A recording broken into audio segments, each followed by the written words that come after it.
I love it though because it happens under, but it works out because again, my brother is going to be playing in the most high profile baseball game of his life on Friday, so I'm hyped.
Yep.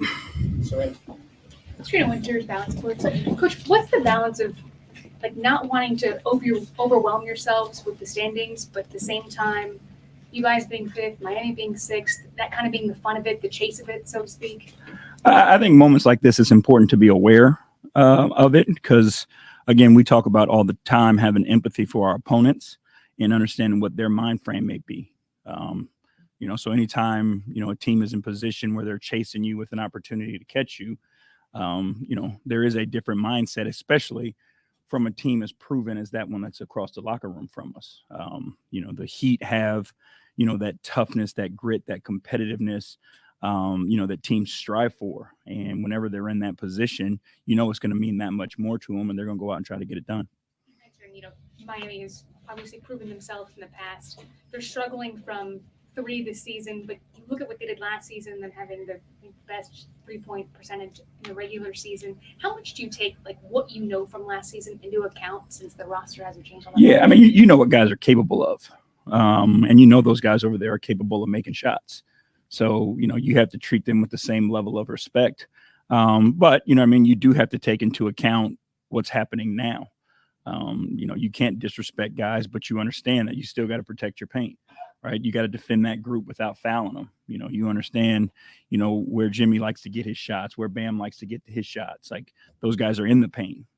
So we have to make sure that we do the job protecting there, but understanding again that they have guys who can get hot and we can't allow them to get going. Kelsey Roos, The Athletic, going off that, what's the balance when we've talked about like where you guys want to be at the end of the season and that's when you want to be your best, but these games do have, like they can play a role like kind of later on, I guess. Yeah, I mean, we're obviously going out every night trying to win games, but you just have to understand the cycle of 82 games. You have to understand, what injuries do and what guys coming back from injuries do, and how you're searching for consistency and the opportunity that you have to give those guys so that they can be consistent. And, again, we continue to implement our system. Our guys continue to compete. They continue to play a selfless style of basketball. They are competitors. It's just not always going to look perfect. It's not always going to look pretty, but sometimes you just have to figure out a way. And, our guys are always trying to figure out a way to win games while we're learning as well. Yesterday, Donovan talked about how this could kind of feel sort of like a playoff matchup in a sense. What do you hope that your guys that haven't experienced the playoffs, even though I know obviously there's differences, but they could take from this kind of experience? Just the level of intensity that the game's going to be played with, and what it takes. And, again, like this league is so awesome and so much fun, because of the guys that make up these teams, right? Like as a fan, you grow up watching basketball and you watch the players who have the ability to take themselves to another level. The Jimmy Butlers of the world, the Bams, the Tyler Heroes, the Kyle Lowrys, these guys have the ability in them to step it up when needed most. That's the fun part of it. Now is our opportunity, to match wits with that group. We have guys that have proven capable as well. So, that's the fun part of the game. Again, the more you look around the league, there's more and more of those guys, right? The talent of the league is dispersed. So every single night, you face a guy who can go and get it. You've seen the outrageous numbers that guys are putting up all over the place. So that's the fun part of it, man. You got to go out, compete, and give yourself a shot at it. Chris Fedor, Cleveland.com. Hey, JB. What's up, Chris? Is there any way as a coach to prepare guys for what you anticipate to be a playoff-like environment when you're not in the playoffs? It's obvious there's conversations, right? There's attention to detail, but it's experience that draw all those things. And, that's the tough part about it. It's, we could talk about it till we're blue in the face. I know it's, for me, like personally, it's the same thing like when you're growing up. Like my dad told me all types of stuff not to do, and I did stupid shit all the time, right? And then I learned that it was dumb, and then I wouldn't do it again. And it's the same thing as guys are learning, what the NBA is like. Like we talk to them, their teammates talk to them. Until you play at that level and see what it feels like, then you're able to gauge. And then it's a matter of how quickly you can learn and flip that switch that this is what it is. Have there been any moments throughout the course of this year, or maybe even last year, where somebody like Evan Darius, who's never been in the playoffs, came to you and said, like, hey, is this what it feels like? Yeah, again, we talk all the time. But, it's us initiating, them asking us questions, and then just having conversations about moments, right? Like there's obviously, there's been fourth quarters, right? There's been, certain games where that level has risen. There's been moments for us, and I've been extremely proud of our guys. We had a pretty disappointing loss to Golden State right here at home.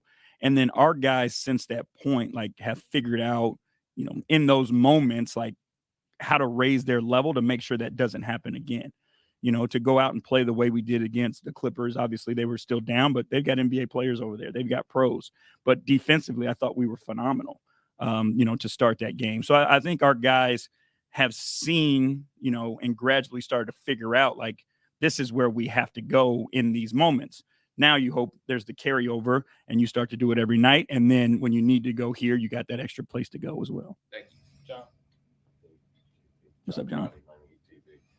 Looks like Donovan's working his way back from the groin injury.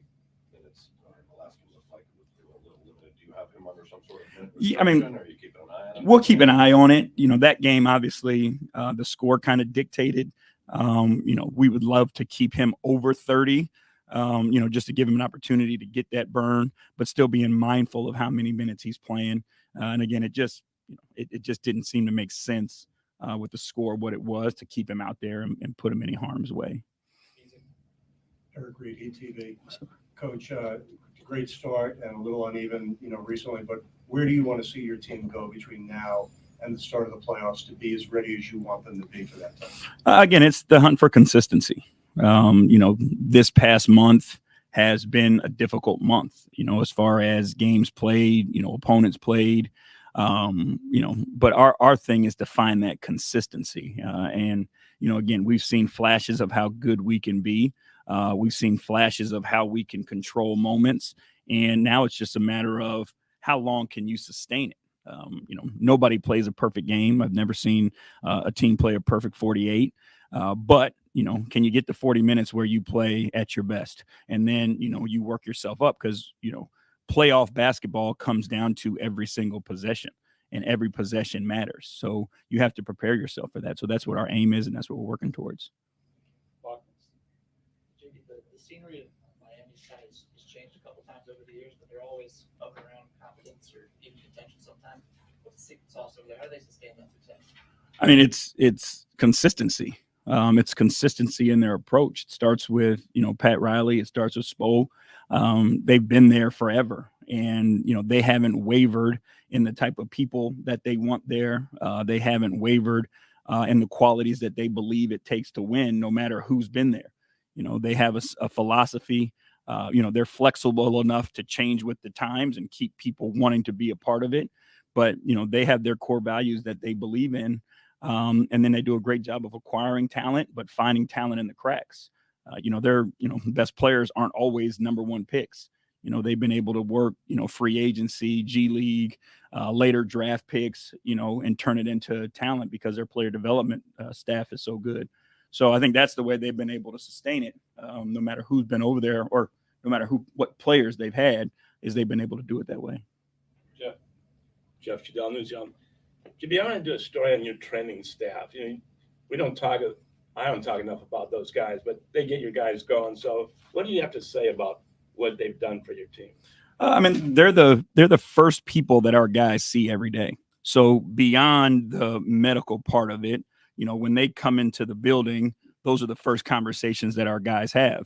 If they're not upbeat and positive and pushing guys in the right direction, it sets the tone for the entire day.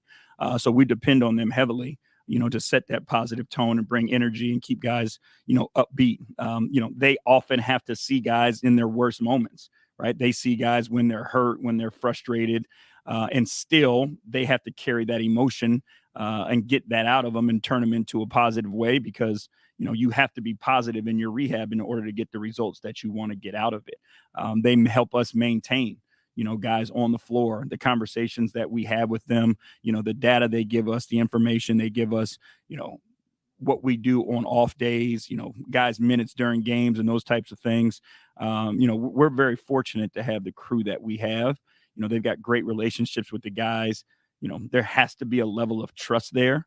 If the players don't trust your training staff, they won't tell them what's going on. And then all of a sudden a small thing turns into a big thing and a guy's out 6 weeks. So, again, we're lucky to have the group that we have and we depend on them a lot. And the relationship that you have with them, since your jobs are kind of like disconnected, but still connected. So how does that work? We're connected. This is a partnership with what we're trying to get done because, again, availability is the number one skill that a guy can have. And without the training staff, those guys aren't available. So it's important for us to make sure that we continue to have conversations every single day. And we build a relationship based on trust as well, because they have to know that I'm going to do the right thing by the guys. And I have to know that they're going to put guys out there on the floor if it's the right thing to do. So, there is no disconnect. We are connected. You're not pushing them, hey, get Donovan out there. That's what I meant by disconnect. Right. I got you.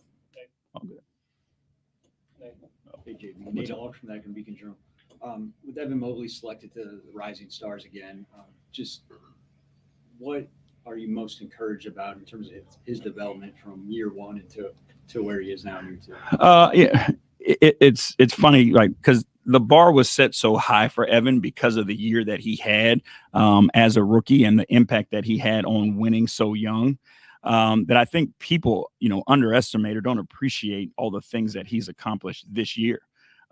When you look at Evan recently, what he's been able to do offensively and how he's been scoring the ball and being much, being attack minded and aggressive with the ball in his hands.